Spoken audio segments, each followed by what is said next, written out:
Hey, I'm Joel with Power Stance Import Export. Thanks for checking this video out. If you're interested in buying a Land Rover Defender, please keep watching. You're in the right spot. You can contact us at the number listed below, or you can find us online on Facebook, Instagram, or YouTube at Power Stance Import Export. Also, we've always got new inventory coming in, which means new videos. So please like and subscribe to the channel. We're the largest supplier of Land Rover Defenders in Michigan and most of the Midwest.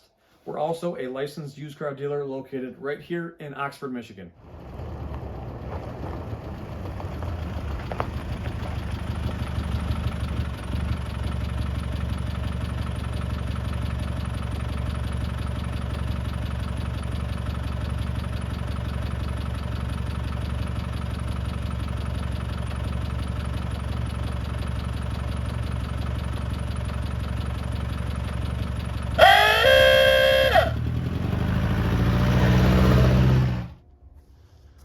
Hello, and up for sale today, I've got a beautiful Land Rover 110. This is a UK import. It's right-hand drive. It has been legally imported and it's now located here in Michigan and comes with a clean, clear Michigan title. So if you stick with me, I'll show you the inside, the outside, underside, and we'll go for a test ride. So starting off here under the bonnet, we've got a really fresh looking 300 TDI. And this has not been power washed or cleaned off in any way. So this is exactly how clean the motor is. We've got a bunch of new parts under here, new hoses. I would even venture to say that this motor's been rebuilt recently. I have no paperwork on that, but it just looks too clean. Bunch of new gaskets there on the lift pump, on the vacuum pump. Fuel injection pump looks really good as well. These hoses are all new. Belts look new as well. Radiator hoses all new. This is a Puma bonnet, and it's a steel one, so it's not an aftermarket fiberglass one, so that's pretty cool. Bunch of goodies on this vehicle, tons and tons of extra parts. Snow cowl here to keep the snow out of the air intake. LED lights and signals, of course. We've got a heritage style front grille, winch bumper, heavy duty. No winch right now, but there could be. And the pièce de la résistance, the 35 by 12 inch tires, mud ragers, grip max. Okay, tons of tread left on these tires. Super huge. This is about a 6-inch lift, Terra Firma kit all the way around the vehicle. And we'll get underneath here and show you the vehicle later on in the video, but there's a ton of new parts underneath as well. Looks like we got a new set of hinges on the doors.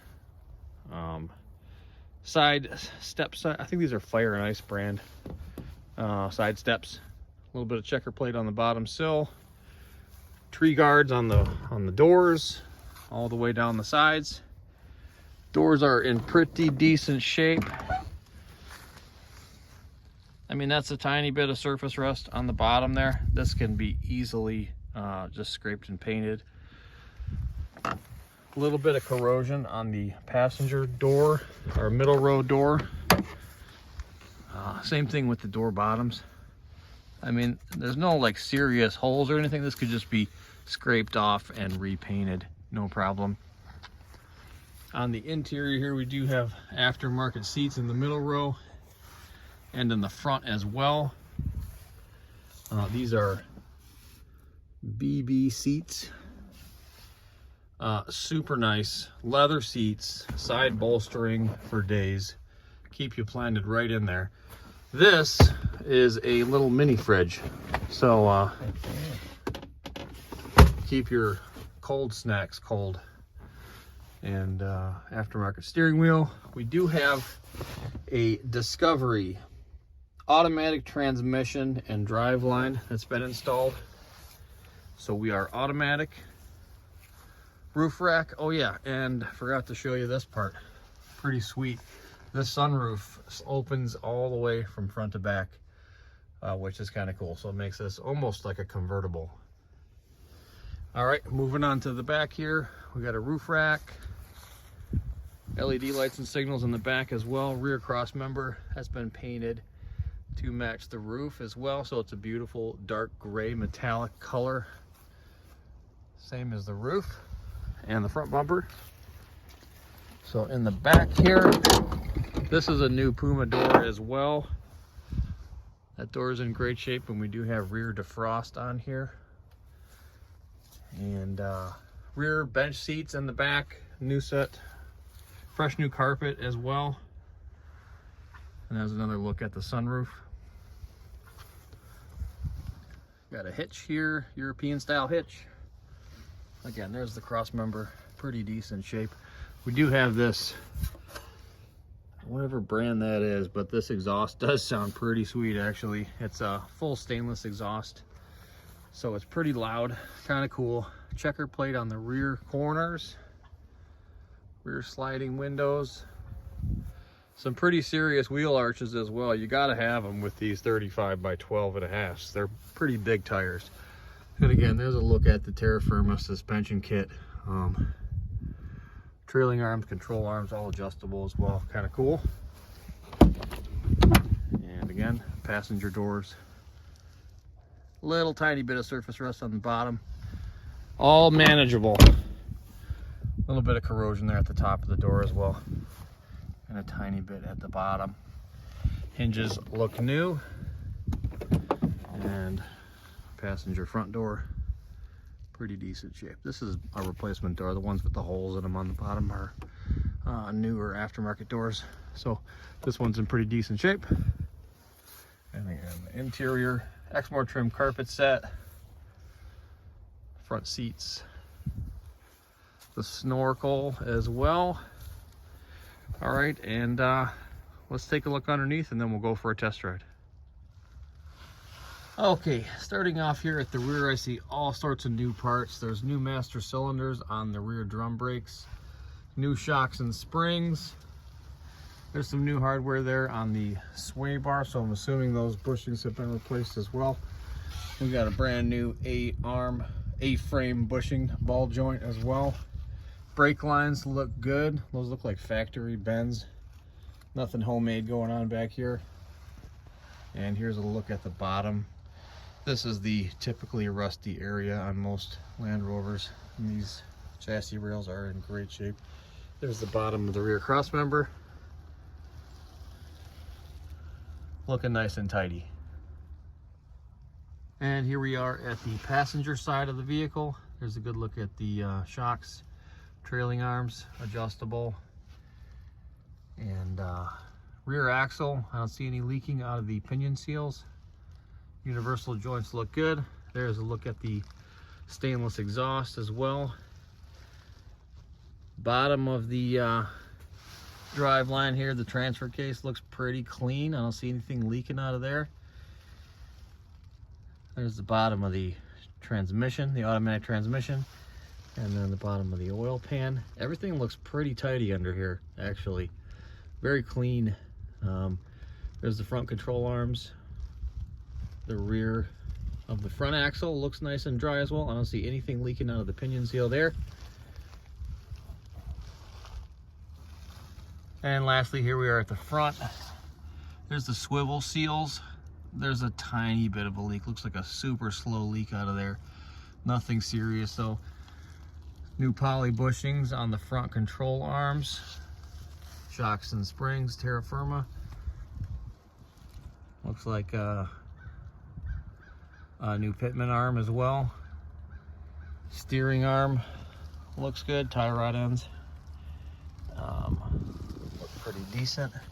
No dry rotting or cracking in the boots there. There's the poly bushings on the passenger side. And same deal, tiny leak out of the swivel seals. But that is typical, not a huge problem. And then there's the bottom of the oil pan. I mean, that looks super dry. You can even see a little bit of surface rust on the bottom of the oil pan, which means this oil pan has not been leaking. This engine has not been leaking. That's a good sign.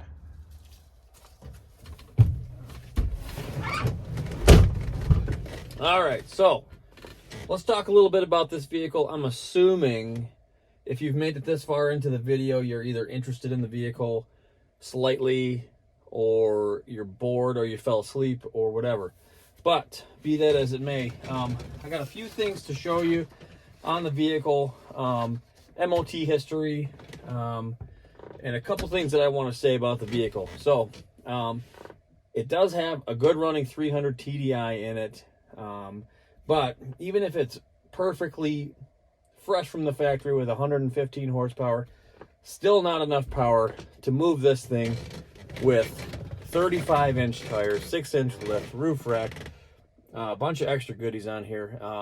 It's just not enough to get it past 60 miles an hour. So this thing's going to have to be either off-road, around town use only, not going to be able to take it on the highway, or it's a great candidate for a motor swap because of the condition of the underside, and the vehicle itself is in pretty decent condition. Tiny little bit of rust on the bulkhead here. The doors could use a little bit of fine tuning, but they're in really good shape for the most part. The chassis is great. Everything about it. It looks really cool. It's got a great lift, all the suspension parts on it. But anyways, this engine, even though it's a great engine, just not suitable to make this an everyday driver. Trail vehicle, perfect, but everyday on the road highway vehicle, not going to happen. So let me show you something that I found interesting as well. This is the MOT history. So we do have quite a mileage discrepancy. It seems to be stuck, and I've watched this odometer. It rolls over and over. Once you get past 10 miles here, it just goes back to 0. So back in, and take a look at this. Pass. No fails on here at all. That's very rare to see that. Normally it'll say fail. This was rusted, and then they fixed it and passed the other, a week later. But this is pretty rare to see. All the way back to 2011, it has passed its MOT, and it's still valid today. So it's up to April 2023 is when it expires. So anyways, the mileage is not accurate on here, but being a 1988 that's had a brand new engine installed in it, or a rebuilt engine or whatever, basically the only thing 1988 about this vehicle is the shell and the chassis. Suspension, transmission, engine, all have been changed out and upgraded. So I'm assuming the mileage, since it said 108, 110, and then it went back down to 100, 109, 100, I'm guessing the mileage is probably around 150, give or take. But anyways, just wanted to show you the MOT, and you can look that up online. All right, so she fires right up. Actually takes a little bit of coaxing once she's been sitting for a while, and then idles a little bit rough, but then once it warms up, it's fine. So pretty typical for a diesel to do something like that, especially in the cold weather. All right, nice thing about the automatic is there's no clutch to deal with. You can just kind of relax and drive, and there's also no lash or tolerances in the drive line that make any kind of clunky noise if you let off the gas, and there's no clunking at all. So that's kind of a nice thing. So we'll go ahead and get on it here. It does great first, second, third gear up to 20 miles an hour, actually pretty quick. But then see, now we're kind of stuck at accelerating still. Now the exhaust is a little bit loud when you're accelerating, but when you're cruising, it's actually pretty quiet in here. Not too bad.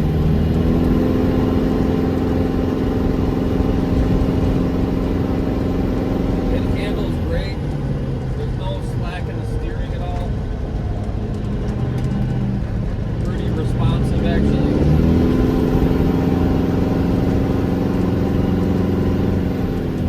You can definitely hear the turbo spooling up.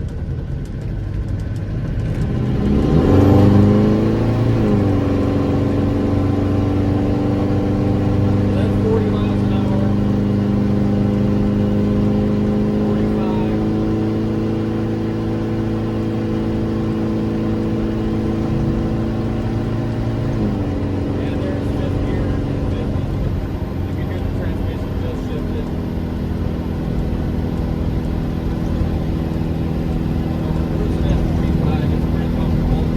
this thing absolutely eats up the bumps.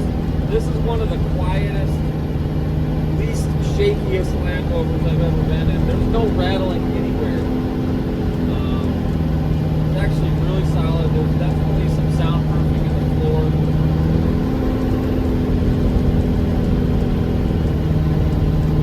And the brakes work spectacular. Let's come up to a stop here.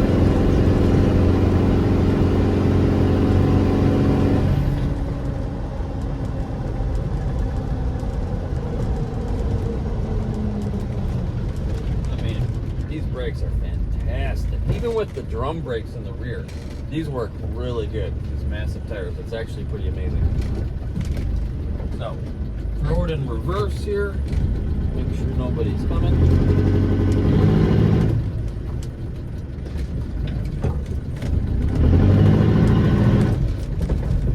So the Discovery does have a little bit of a different seating position. So it's kind of a far reach to get to the shifter, but it works just fine. All right, so that was reverse. So let's take it through the gears one more time. You really have to push on the pedal to get it to go.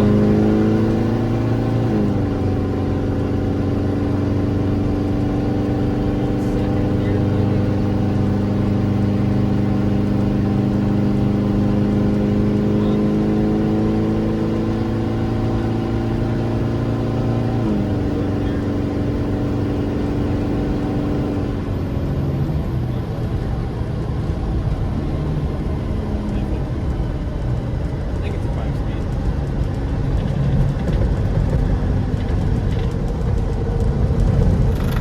okay, here's a video of the engine running.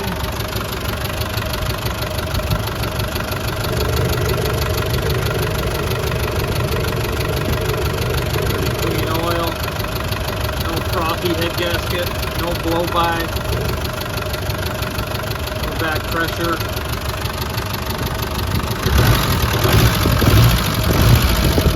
There does seem to be